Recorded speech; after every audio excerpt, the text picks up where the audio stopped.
right, in calculus, lesson 3.1, extrema on intervals today. And we need to understand the definition of extrema on a function, also the relative extrema on an open interval, and also how to find the extrema on a closed interval.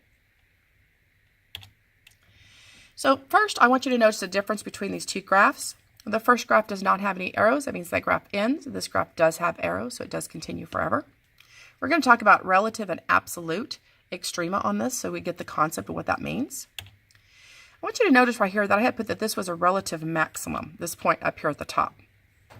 The reason it's a relative maximum is because it is a maximum. It is a high point relative to the points that are around it. But there are points that exist on the graph that are higher than it. Notice over here these points would be higher than that y value of this point. So again, it's a relative maximum because it's a maximum value for the points that are around it, but not the absolute highest point on the graph. All right, so this point down here, I just made a mark. So is that going to be a relative or an absolute? And it's definitely a low point, so it would be a minimum. And it is absolutely the lowest point, so it would be the absolute minimum. You should also check the endpoints. This endpoint, it's not a max, it's not a min, so I just leave it alone.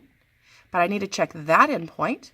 It is a maximum, so it would be an absolute max because it is absolutely the highest point on that curve.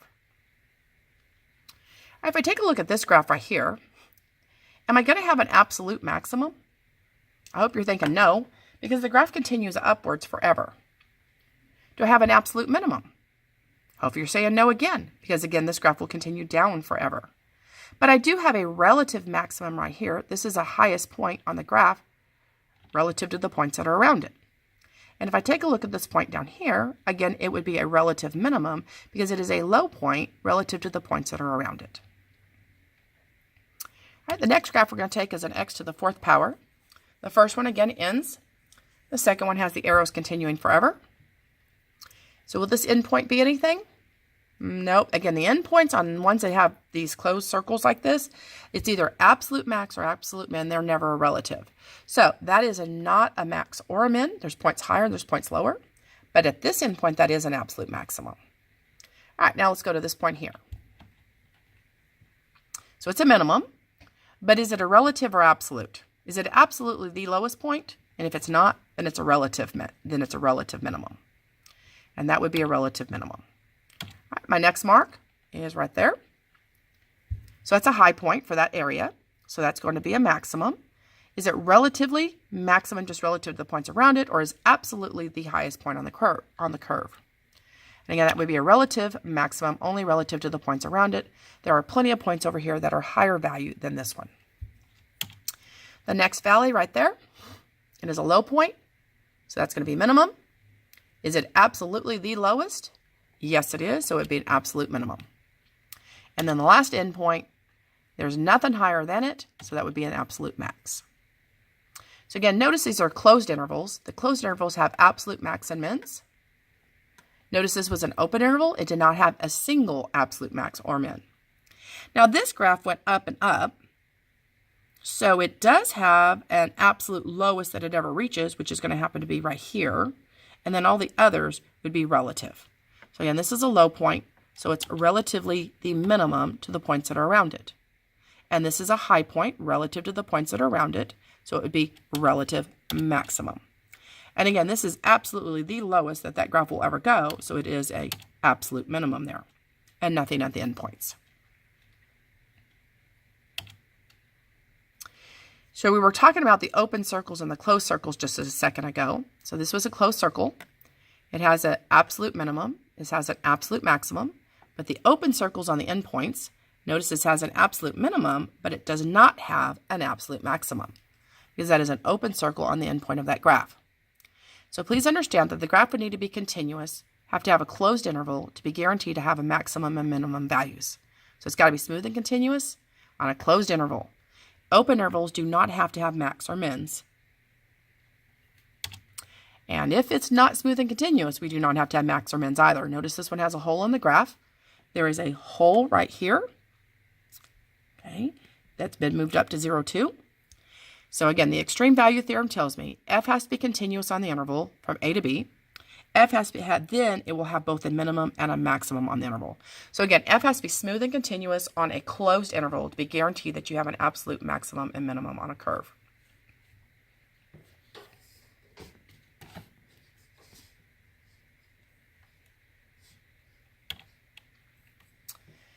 So relative extrema and critical numbers. Here's the graph of x to the third minus 3x squared. It has a relative maximum at 0, 0. So there's the relative max. Relative. They should have put arrows on the ends of this, and they did not. I wish they would have. We also have a relative minimum right here, the low point of 2, negative 4. Informally, for a continuous function, you can think of a relative maximum as occurring on a hill.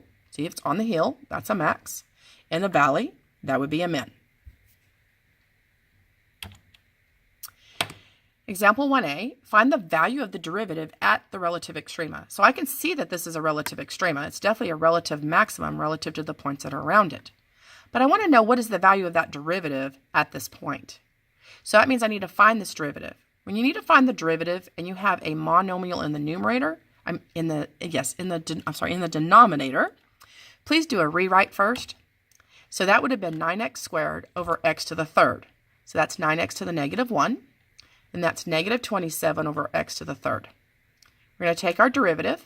So negative 9x to the negative 2, positive 81, drop that 1, x to the negative 4. Now remember, we're asked to find the value at that extrema. So that means we need to find the derivative. We want to find the value of the derivative when x equals 3. So I need to plug in x equals 3. Simplify that, and I got 0. So kind of think about that for a second. It's a relative maximum, and I'm saying we have a derivative. The value of the derivative is 0. Now remember, derivative was another word kind of like for slope, rate of change. So I'm saying that the slope here is 0. I want you to notice the slope all the way before this is positive, positive, positive, positive. Now the slope is 0 here, and then the slope is negative, negative, negative, negative afterwards. That's going to be something kind of important later on. Find the value of the derivative at each relative extrema. So from the absolute value graph, my relative extrema is at the point 0, 0. And it's actually an absolute minimum on this one. There's no point any ever lower than it. Now I want you to find the value of that derivative. But see, the value of that derivative doesn't exist at sharp points. We've said that before. But if we think about the value of the derivative as meaning the slope, see the slope from the left is negative 1. The slope from the right is positive 1. They are not equal, therefore does not exist at 0. So again, the slope from the left of 0 is negative 1. The slope from the right of 0 is positive 1. Therefore, the slope at x equals 0 would not exist. Right, find the value of the derivative of each relative extrema again. So I need to get the derivative. I need to plug in pi halves and 3 pi halves. All right, the function is sine of x, so its derivative would be the cosine of x. I need to plug in pi halves into there, and then also plug in 3 pi halves.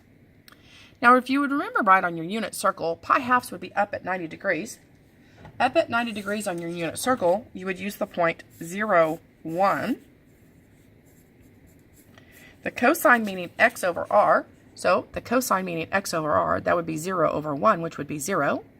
And so therefore, the value of the derivative at pi halves happens to be 0. Now I need the value of the derivative at 3 pi halves. 3 pi halves on the unit circle was at 270 degrees. That's at the bottom of your unit circle. So 270 degrees down at the bottom. The value of the cosine would be the x over r. So 0 over 1, so it would be 0. And again, that's what we have. So the derivative at 3 pi halves, the cosine at 3 pi halves is 0. Would the slope there be 0? Yes, it would. See, the slopes here are positive, positive, positive, become 0, and then they start becoming negative, negative, negative, negative, negative, 0, and then they change to positive, positive, positive. So again, the value of the derivative at the relative extremas should be equal to 0. So we'll have a definition for our critical numbers. A critical number is going to come when it is defined to mean when the derivative is equal to 0, or if it is not differentiable at c, then c is a critical number of f. Now, it will need to exist in the domain for it to be a critical number. If it doesn't even exist in the domain, then how could it be a critical number? So again, note that in example 1 that each relative extrema, the derivative either was 0 or it did not exist. The x values of these special points are called the critical numbers. So again, that's a critical number where that derivative didn't exist. This is a critical number here where the derivative value was 0. So critical numbers come from that you take your derivative equal to 0 or undefined, provided the values are in the domain. So we'll continue with finding critical numbers here in just a second. I need to pause the video and we'll continue to part 2.